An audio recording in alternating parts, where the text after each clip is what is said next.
자, 제3인간형이라는 작품 보도록 할게요. 6번 문제 보기 힌트를 잡고 갑시다. 네. 제3인간형과 희미한 옛사랑의 그림자라는 시, 제3인간형 소설. 우리 역사의 중요한 사건을 배경으로 삼아 경제적 안정에 매몰된 소시민의 삶을 지향한다. 그러면 선생님이 문화에서 자주 나오는 거라고 했는데, 지식인들은 사회를 위해서 자기의 소임을 다해야 한다고 생각해. 지식인으로서 노력하고 희생하고 투쟁하고 피를 흘리고 해서 이 사회를 잘 사는 사회로 만들어야 되는 책임이 있다고 생각을 해. 그러니까 정부가 잘못하면 목숨 걸고 나가서 투쟁도 하는 거고, 그게 지식인의 소임이야. 그런데 그거와 상반되는 삶의 태도가 뭐냐면, 자기 개인적인 편안함, 어떤 경제적인 풍요를 즐기는 거야. 그러니까 이거는 보통 사람들의 소망이기도 하지만 지식인들은 되게 그걸 부끄러워하는 거야. 나는 나의 개인적인 그런 편안함을 추구하고 살았구나, 소시민적 삶에 안주했구나, 이제 이렇게 부끄러워하지. 그런 모티프가 이 작품에도 있다는 말이야. 이 작품에도. 특히 두 작품은 서로 다른 삶의 모습을 대조적으로 제시하면서 신념의 지향과 생활의 수능 사이에 놓인 소시민적 성찰, 소시민의 성찰 내면을 그린다는 공통점이 있다. 네, 이 작품은 하나의 인간형은 신념의 지향,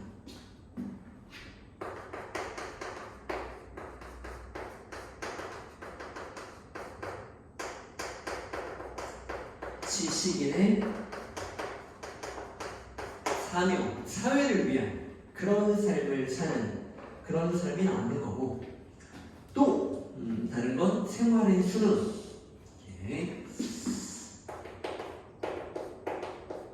소시민적 삶, 생활의 수능이라는 표현을 썼죠. 그러니까 개인적인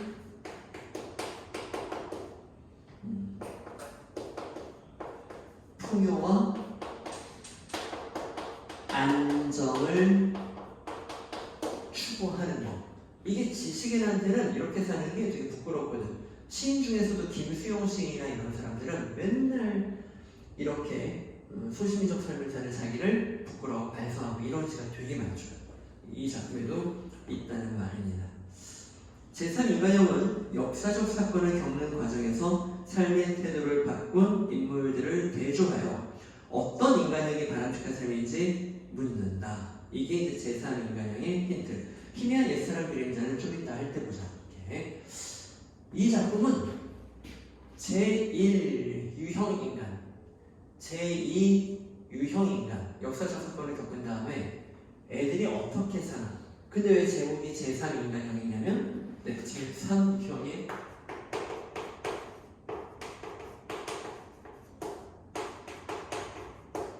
인간도 나오기 때문이에요. 이 글은 이제 읽어보면 바로 나오는 큰 역사적인 사건이라는 게 6.25 전쟁입니다.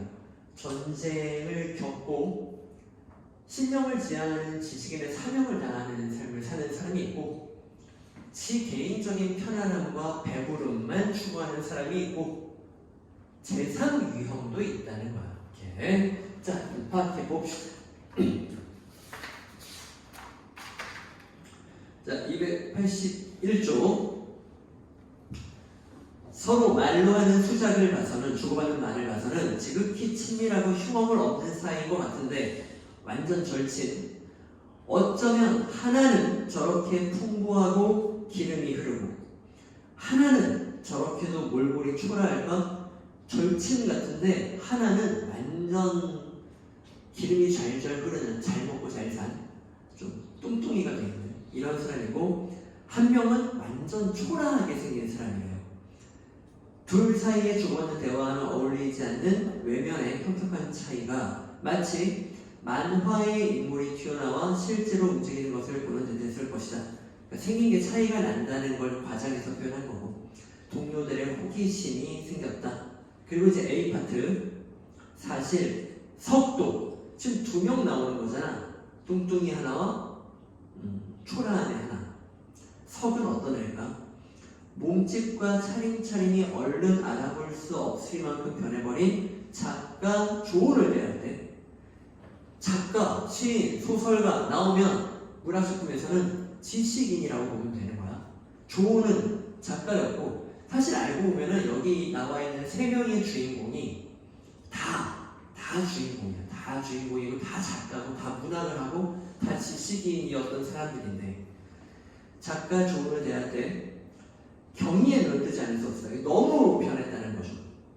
억지로 전하던 대로 농담조의 말을 끄집어냈으나 그와 대조하여 석 자신이 얼마나 몰골이 초라할까 마음에 걸려 이상불 주눅이 잡히기까지 하였다. 이런 말이니까.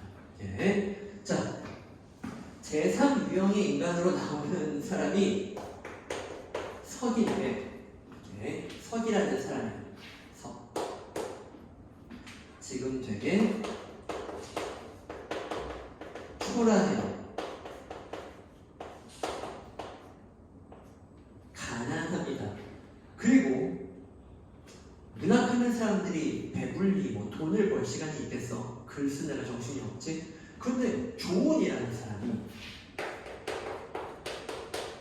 조언이라는 절친이 석도 작가고 조언도 작가였는데 얘가 완전 기름이 잘잘 흐르는 뚱뚱이가 돼서 온 겁니다. 오케이. 그래서 옛날에 절친이었으면 농담을 하긴 하는데 너무 변했는데 이제 이렇게 생각을 하고 있는 거예요.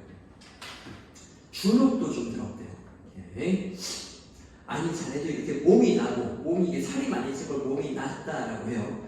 이렇게 좋은 옷을 입고 훌륭한 모자를 쓰고 고급 차까지 끌고 세상 변하고 볼일을 세 기적 같단 말이지. 사실 기적이라고 말할 수도 있었다. 이것도 너무 변했다는 말이죠. 놀랍다는 말입니다.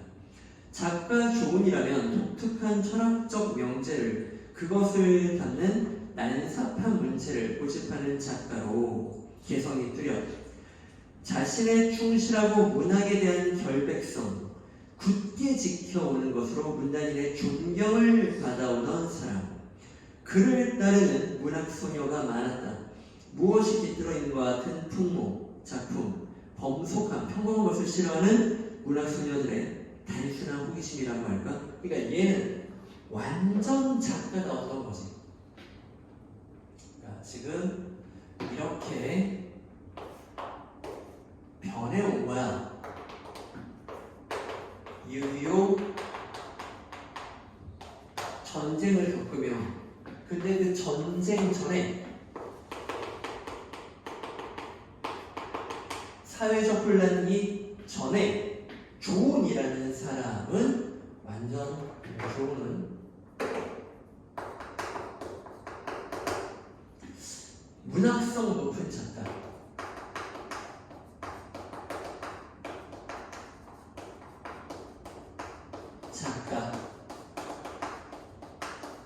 지식인이었다는 거고, 그 자부심도 대단했고, 문학적 작가로서의 결백성, 결벽성이라고 해도 괜찮죠? 이것도 꼬장꼬장했고, 문단의 존경을 받은 그런 사람이었고, 저렇게 개인적인 풍요를 추구해서 뚱뚱이가 되는 그런 사람이 아니었단 말이야. 리부터 읽을까요? 실험하면서 찾아 얻으려는 사람만이 인정할 수 있다는 그의 인간적인 신념. 이게 무슨 말이냐면, 이 사람 글 너무 어려워 끙끙 하면서 이해하려고 노력한 사람, 그런 사람만이 얻을 수 있어. 너만이 진짜 메시지를 얻을 수 있어. 네가 진짜 내 독자야. 이렇게 얘를 인정했다는 거야. 얘 말은 너무 어려웠는데 그걸 머리 아파가며 이해하려고 하는 독자만 인정했다는 말이지. 그렇게 어려운 글을 쓰고 지식적인 차원이 되게 높았던 사람이라는 거야. 그대로 그의 문학적인 신조였다. 항상 생각하고 자신이 생각해서 도달하는 것만이 진리라고 단정한 그는 그러므로 과작은 작품 수가 적은 걸 말해. 너무 적어. 생활은 늘 궁하였다. 그러니까 얘는 수준 높은 작품을 썼고, 근데 이걸 읽을 수 있는 사람이 별로 없어. 그러니까 매니아층은 있어도 독자층이 두껍진 않아. 그러니까 얘는 빈곤했지. 이렇게 돈을 벌 생각은 별로 없었어. 문학적인 자존감이 워낙 높아서 이런 게 정말 지식이 나오는 거지. 네. 미리 좀 도움을 주는 말을 하면 얘는 그래서 항상 옷도 단벌 신다. 그러니까 여기 미라는 여자애가 나오는데,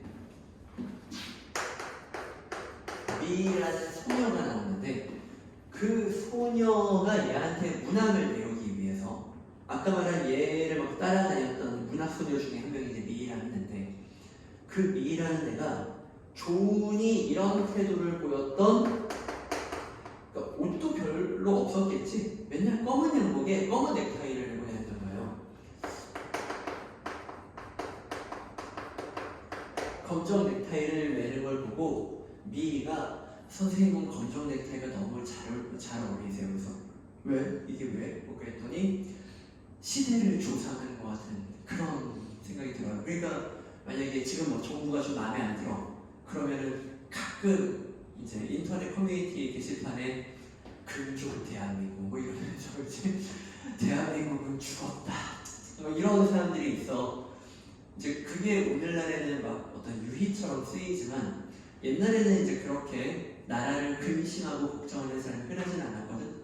그러니까 마치 세상을 걱정하는 그런 선생님의 어떤 높은 정신 세계를 상징하는 게 검정 넥타이 같아서 선생님의 태도랑 너무 잘 어울려요. 이제 이렇게 미가 이 스승한테 반했던 거지. 이제 그런 장면도 있는데 이따가 검정 넥타이가 나올 거예요.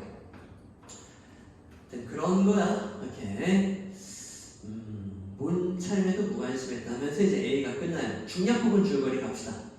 석은 오랜만에 만난 조은과 식사를 하고 그 자리에서 미라는 인물 나오죠. 조은에게 보낸 검정 넥타이를 보게 된다.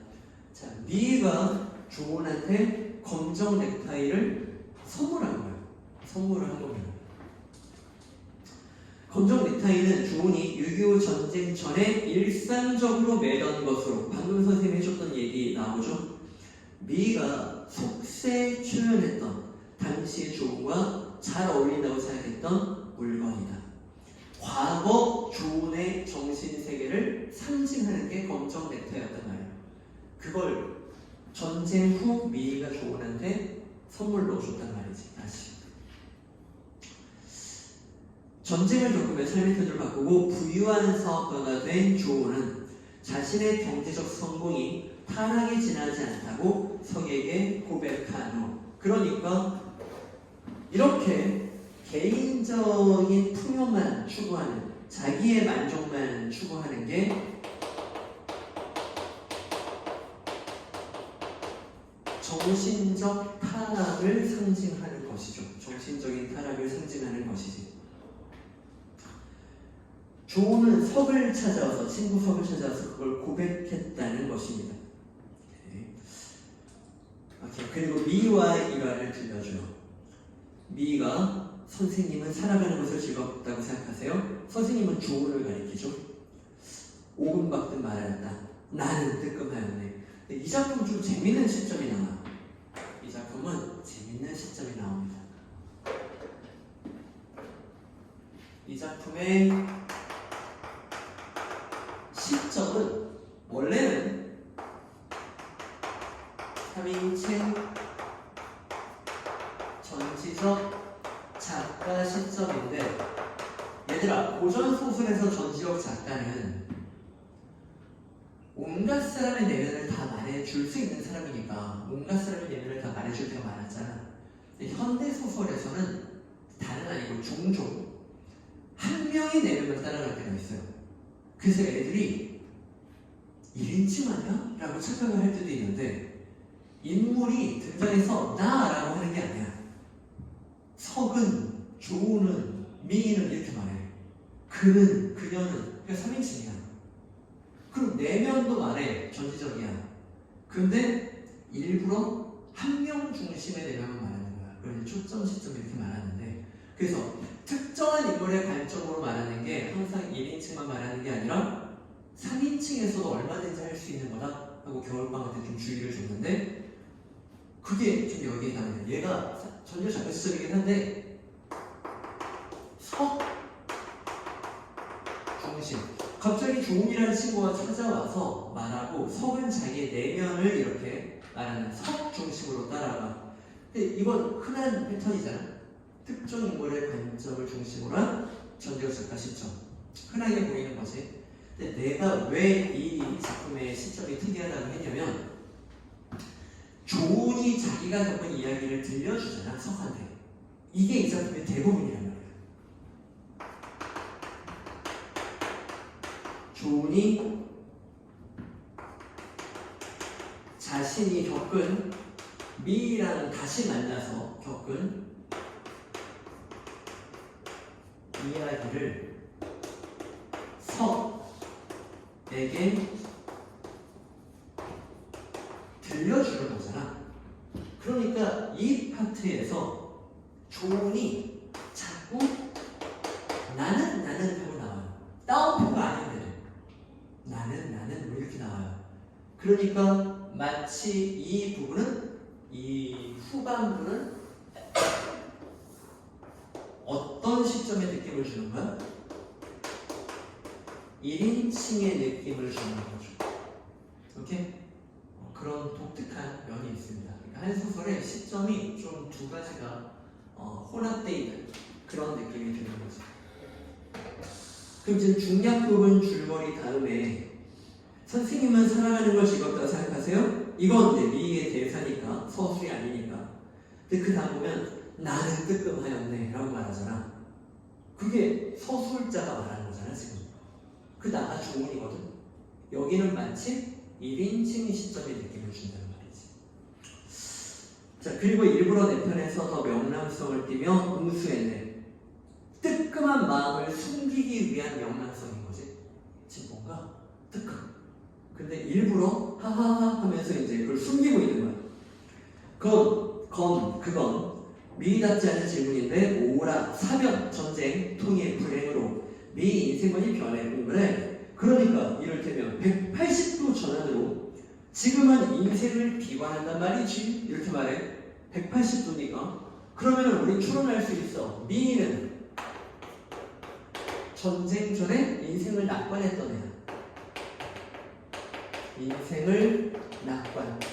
선생님 다 잘 될 거예요. 뭐 이렇게 항상 이렇게 긍정적으로 생각했던 그런 해맑은 여자였단 말이지. 그래서 너 지금 인생을 비관하는 180도 다른 애로 바뀐 거지? 이렇게 확인했더니 비관하는 건 아니에요. 비관 아니랍니다. 비관 안 해? 그럼 안심이야. 그럼 낙관이겠군. 낙관도 아니에요. 낙관도 아니랍니다. 내용파. 낙관이라고 하면 틀린 선지예요.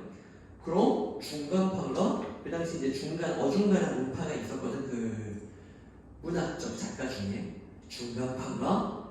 중간파는 지금 없어졌어 라고 말했더니 이제 문학 가지고 얘기를 하니까 둘이 잘 공부했던 걸 가지고 얘기하니까 호호호 하면서 웃음을 터뜨려요. 말들이 어디서 그렇게 되셨어요? 위에 침울이 풀려지는 듯해 나는 될 수 있으면 그로 하여금 명랑하였던 서울 시절을 회상하도록. 얘는 서울에서 명랑했고 이따가 나오겠지만 되게 부유하게 살았어요. 부족한 거 하나도 없이. 근데 지금 얘는 전쟁 후에 침울해졌단 말이야.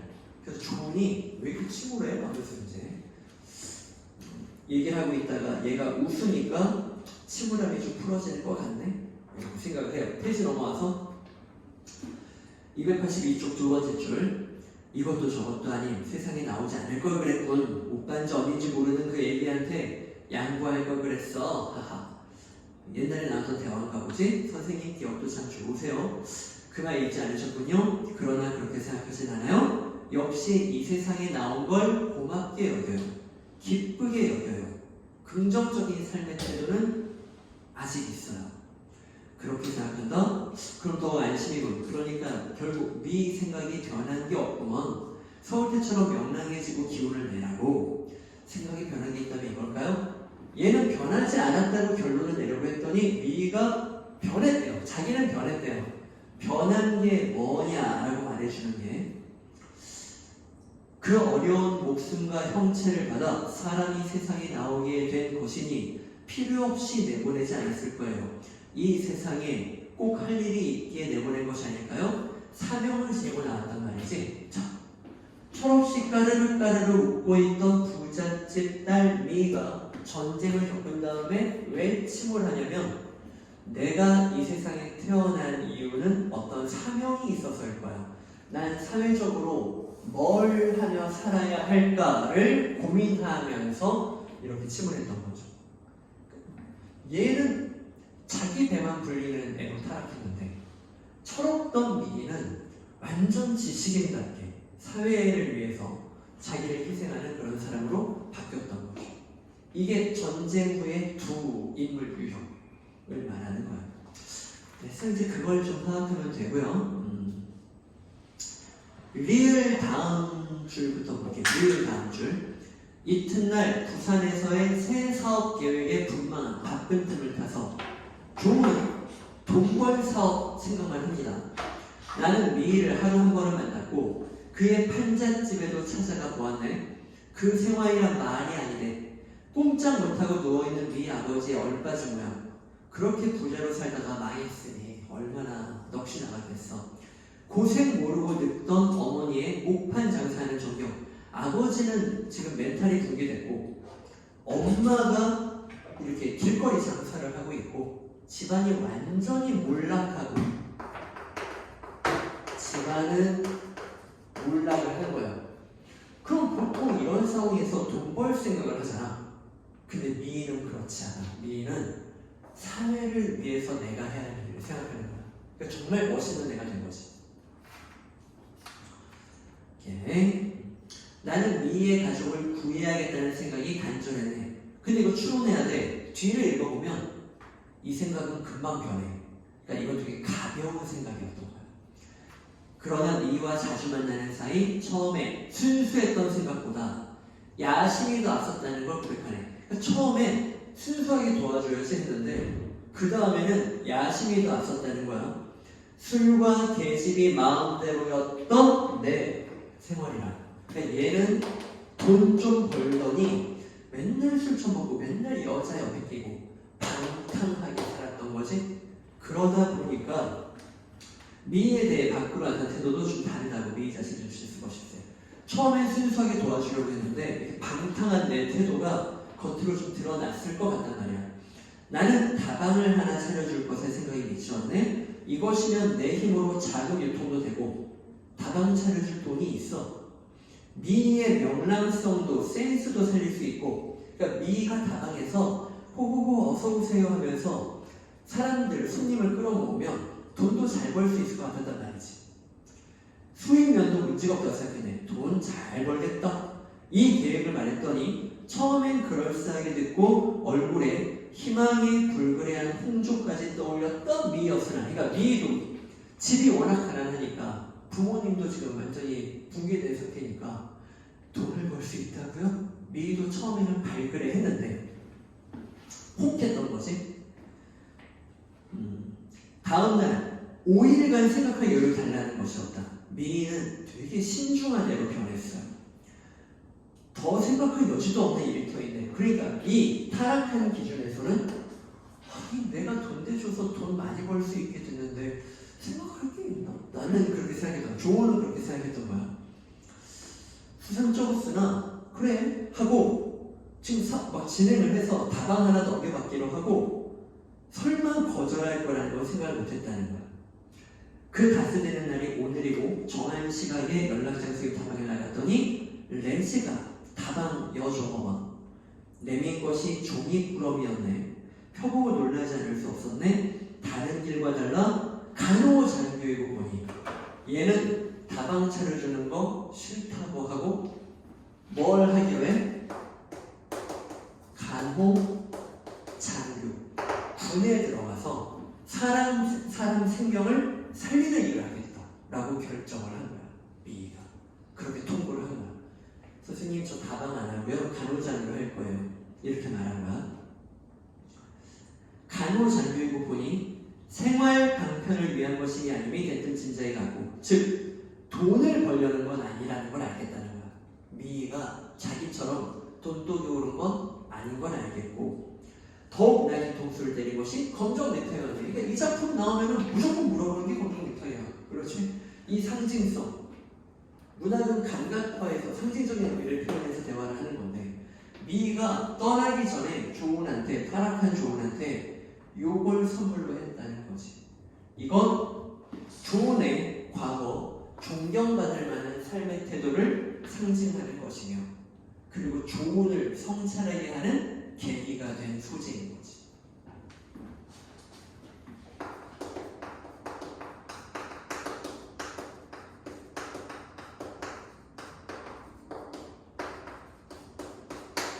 미희가 선생님 옛날에 검정색 되게 멋있었는데요 하고 선물을 주고 간 거고 조은은 뒤통수를 맞은 기분이 든 거예요. 예. 나는 부끄럽기 짝이 없었는데 거봐 성찰하자. 검정 넥타이를 들고 내 정신적 타락의 길을 걸었다는 걸 뼈아프게 느꼈네. 미희가 말하는 그 사명을 찾는 길, 사명을 다하는 일을 나는 사변, 전쟁이라는 외적 격동 때문에 나는 그걸 포기했고 가장 잘 생각하는 채하는 나는 옛날에 나는 참 멋있었는데 근데 나는 지금 완전히 바보처럼 살게 되고 부박하다고 떠돌아다닌다고 세상을 모른다고 여겼던 미희는 사변을 지나고 아주 굳센 멋진 지식인이 되었네. 이렇게 말하는 거지. 입장이 바뀌었네. 미음 이렇게 생각하지 나는 천년만년 남떨어질 굴러떨어지는 듯 부끄러웠네. 그래서 걷어잡으려고 한 것이 친구의 구원이었어. 그래서 자네를 찾아온 거야. 나 어떻게 해야 되나 친구야. 이렇게 찾아온 겁니다. 근데 석은 그 얘기를 듣고 친구가 뭐가 없어요 지금. 미에 대한 충격. 석도 미에 의한 충격이었던 거지. 멋있다. 이제 이런 생각을 한 거야. 근데 석은 어떻게 살고 있던 사람이냐면 지금 여기서 끝났지?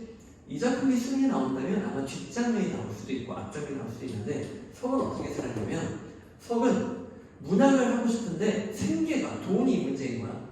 그래서 어중간하게 교사 생활을 해요.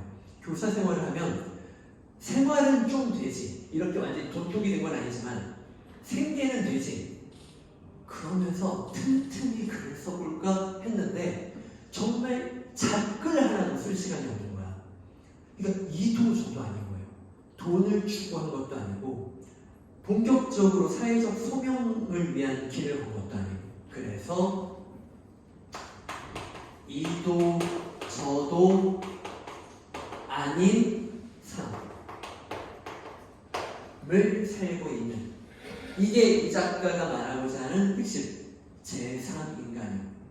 참 정체성 없는 사람들 많아. 이제 이렇게 전쟁 후에 어떻게 살지를 정하란 말이야. 그 중에서도 이제 이 사람은 미의 삶을 응원하고 있는 것 같은데 참 정체성 없는 그런 삶이 많아. 이렇게 말하고 있습니다. 그래서 얘는 친구는 어떻게 되는지 모르고 충격이 집에 와서 그럼 나란 인간은 나는 사면에서 키워진 제3인간인가? 이렇게 하면서 이제 끝나는 거야. 이렇게 사는 사람들 성찰하라고 만든 작품인 거지. 되나? 오케이. 그렇습니다. 희미한 옛사랑의 그림자까지만 딱 해보고 끝내자. 오케이? 시니까 간단하게 끝날 거야.